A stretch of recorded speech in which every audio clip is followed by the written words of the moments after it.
What happens when you have a sermon planned to preach and at the last minute you just feel strongly that you're supposed to preach a different sermon or go in a completely different direction or make different points or even use a different text? What do you do when you want to ditch your plan when you feel like God is leading in a different direction? In this episode, we're going to talk about how to do that and some things to think about if you want to plan for that type of spontaneity, which might seem counterintuitive, but you need to plan for these instances in which God might lead you in a different direction, or at least you might feel as if the day calls for something different, the sermon calls for something different. How do you make sure that you are ready for when that happens? And what are some kind of ground rules that are helpful to keep in mind for if you do that? So that's what we're going to talk about in this episode. It's episode 93 of the Preaching Donkey podcast. My name is Lane. I am your humble host. If you are new here, welcome. We like to talk about how to preach with more clarity, more focus, more precision, as if, I guess we're doing surgery, but not really. But anyway, the point is, go to preachingdonkey.com/21 days. You can pick up my free 21-day guide to creating killer sermons. It's a 3-week, 3-step process that will walk you through how to create and deliver a compelling, life-changing sermon. So whether you've been preaching for a long time and you're looking for a new, fresh approach, or if you are brand new to preaching and you're just trying to figure out how in the heck do you write a sermon and deliver it and make it good, well, there's something in there for you. It's totally free, preachingdonkey.com/21 days. How to ditch your plan when you feel God is leading in a different direction. This came out, I wrote this article in May of 2016. I recently preached a sermon, well, back in May of 2016 anyway, where I felt God was leading me to change up the introduction entirely. This occurred to me minutes before I was about to preach. I sat on the front row during worship, and it was clear to me the plan I had for the sermon opening just didn't fit. The direction I felt like God wanted me to go was to share a personal story of my dealings with sexual temptation as a teenager and into college. This was a risky proposition when completely extemporaneous, but I've told the story many times, so I went with it. So if you've ever had this happen where you are just about to walk up to preach and you have a direction that you want to take the message, or in this case, you have something you're going to say in the introduction, and at the last minute, God's like, I want you to do this other thing. And in my case, it was not only a change up of the introduction, it was a personal story, and it was a personal story that was kind of, I guess, sensitive, you could say. It was dealing with a topic that would be easy to mess up. Let's just say that. It would be easy to mess this kind of topic up. So, risky proposition, extemporaneous, meaning that I didn't have time to prepare it and I didn't have time to rehearse it, but it's a story that I've told many times. It's, so I went with it. Maybe you can relate. This experience made me think about the best ways to ditch your plan when you feel like God is leading in a different direction with the sermon. So I want to give you 7 pointers to keep in mind when this is the case. Now, it might be like what I described, where it's, changing up the introduction. It may be that you have a completely different sermon altogether. You're just going to go a totally different direction. It might be that you were going to really emphasize this text, but really you feel led to teach through this other text. And you may have had some more time to think about this than right there in the moment, or you may just think of it in the moment. The point I'm trying to say is, don't get hung up on my example. There's many ways that you could be led or feel inclined to ditch whatever plan you have to whatever extent you want to ditch it and do something different. And in that case, there's 7 things that you should keep in mind. So let's dive into them right now. Number 1, prepare well. The better prepared you are, the easier it is to deviate from the plan.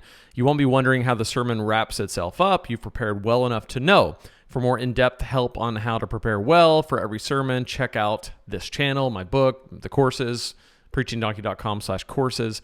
The point is, preparation is key to everything, because even if you change the plan, even if you change up the sermon entirely or some portion of it, if you have prepared something to say, you're gonna be sharper. You're gonna have a much better grasp on the material. I like the way Carey Nieuwhof puts it, where he says, "Don't internalize your message, understand it." So there's memorization. That's not really what we're after when it comes to preparing. We don't rehearse for memorization. We rehearse for internalization, letting it get inside of you. So there's memorization, there's internalization, which is like a better next step. It's not just memorized, but it's internalized. And there's another level, which is understand the message. That's where you can really kind of get away from it and look at it and see it from 30,000 feet. You can see it from 5 feet. You see the whole picture, the macro, the micro, everything about it. You understand the message. When that's happened, because your preparation is on point, then what happens is if you want to deviate from the plan, from part of it, you want to make this point instead of that point, you want to change the bottom line in some way, you want to change the introduction, change the conclusion, you understand what you prepared well enough to make changes. If you haven't prepared well and you're guessing from the start about what the initial plan was and then what you're trying to say now, that can be a mess. So number one, prepare well. Number two, don't make a habit of it. And when I say it, I mean don't make a habit of changing up your plans last minute. Your listeners will begin to question your sincerity if you default to ditching the plan too often. They'll wonder if you even have a plan, if you ever have a plan. Not to mention the people running your media elements like slides, video, etc., will grow weary of your ever-changing plan. So this is something where I'm a massive believer in both flexibility, that the Spirit can guide you and lead you whenever and however He chooses. Flexibility is key. But also, having a plan is a spiritual matter. It's a spiritual decision. And it's no less spiritual to prepare a message and listen to the Holy Spirit's guiding on a Tuesday than it is in the moment on a Sunday.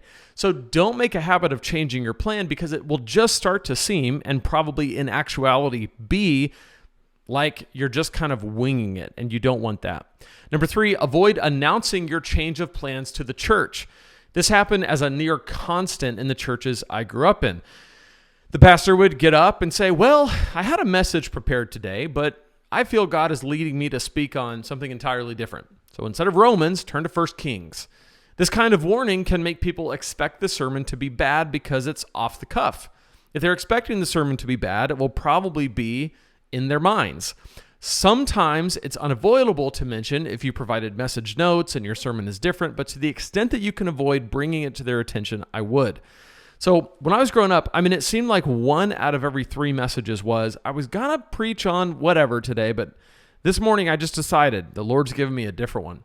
And it almost seems like it's a type of tactic. It's like a way of creating intrigue. Because I remember as a kid going, oh, well, then the message is probably going to be really good. You know what I mean? Like if this was something that he wasn't planning on doing, but all of a sudden God just gave him this word, this is going to be great. And it typically wasn't. And it wasn't because it probably wasn't as well thought out as it should have been, because it wasn't prepared well. So I would avoid announcing to people who don't need to know that you've changed. The same principle applies if you get up and say, well, I didn't have a lot of time to prepare this week, so bear with me through this. Okay. Don't ever say that, right? Don't ever say bear with me. Let me speak for your congregation. No, we do not want to bear with you. All you've said is that for the next 30 to 40 minutes, you're going to waste our time with what jumbled mess you managed to stumble through. Does that sound harsh? It's meant to. The only thing worse than not preparing well to speak to God's people is telling them that you haven't prepared well. Do not get up there and say, I'm not prepared, I don't have anything good to say, because what they're going to hear is that you don't value this enough to have put in the work to have something to say to me. It's a massive insult to their time, to how you value their time or not value their time. So avoid that. And also, just as a rule, avoid being unprepared, right? There should never be a situation in which your congregation has to bear with you because you didn't prepare. That should just never happen. 1/2 of your listeners will respond how I've described above, right? Just kind of like, no, we're not going to bear with you. Don't waste our time. The other more empathetic half will respond by feeling badly for you while cringing through what they hope is not an embarrassing and awkward experience for you. Needless to say, you don't want either of these reactions. You set the tone for how people feel when they're listening to you, so avoid giving them reasons to be distracted with unhelpful and unnecessary thoughts about your sermon. A side note, if you are new to public speaking, it is a common tactic. It's a common practice. If you're new to public speaking, you're not used to getting up in front of crowds, it's common for people to say, hey, man, I'm nervous doing this. I'm kind of nervous up here. Bear with me. I'm just, a little bit uncomfortable. I hope I have something valuable to say. And I think people do that because they want to kind of let people know, like, hey, I'm kind of scared. Can you guys show me some grace here? Can you give me a little bit of a leeway? And that's very tempting. The reason why I would never do that, and I would never suggest doing that, is that immediately you have communicated to everyone that what you're saying is unfiltered. What you're saying is inexperienced. You don't have the confidence to bring something valuable to the table. And again, they're going to respond in both of these two ways. Half of the room is going to say, well, if you're too nervous to get up there and speak, why are you speaking? Like, let someone else do it. The other more empathetic half are just going to be like, oh, I hope you're okay. I hope you make it through this. And as a speaker, you don't want either one of those reactions. You as the speaker, you as the communicator, set the tone for how people feel about your message. Don't make them feel like you don't have anything to say or that you're afraid of them. You want them to feel like you've got something vital to say. You got something important to say, that God's given you a word, that you're going to look into the scripture and you're going to pull out of it some truths and some life, and they're going to be changed. And even if you don't think that, don't say that you're nervous. Just say, let's dive in. You don't have to say anything. You don't have to fake it till you make it, but just don't let people know that you're scared to death, even if you are. That nervousness will wane over time. You'll get used to speaking in front of people. The more you do it, the easier it becomes. It's just a muscle that you have to work out and that you have to flex. But while you're making your way to that point, don't set the tone as, I'm scared of you, I'm nervous. Does no service to you or to your audience. So number 1, prepare well. Number 2, don't make a habit of it. Number 3, avoid announcing your change of plans to the church. Number 4, only preach an entirely different sermon in rare instances. First of all, I'm not saying God can't or doesn't lead in this way, but all things being equal, I don't recommend preaching an entirely different message than the one you prepared, except in rare cases. If a tragedy struck your town or a child in the church suffered a life-threatening injury, it would be fitting to change up your plans and address that situation. Maybe talk about grief or how do we deal with this as a community. When there is something catastrophic, it makes sense to drop the plan and walk your congregation through it. But generally speaking, changing up the plan entirely is to be avoided if possible. If you notice that you're doing this with some regularity, you should consider how tuned into God's leading you are in your preparation. I fully believe that God speaks to us in our preparation and not just in the moment. I did a episode about this. I have a chapter in my book about it. I feel very passionately about the fact that God doesn't just show up. The Holy Spirit doesn't only show up when preachers are unprepared, right? It's not like he says, well, if you didn't do anything, if you didn't prepare, that means that your faith in me is really strong. So I'm going to show up and tell you what to say when the time comes. No, God honors diligence, preparation, study, and he can and does speak to you in your study when you're submitted to him, when you're prayerful, when you're reading through the text, when you're really, when you have a purposeful workflow, that you're diligent about it, disciplined with it, God does and can and will speak to you in that.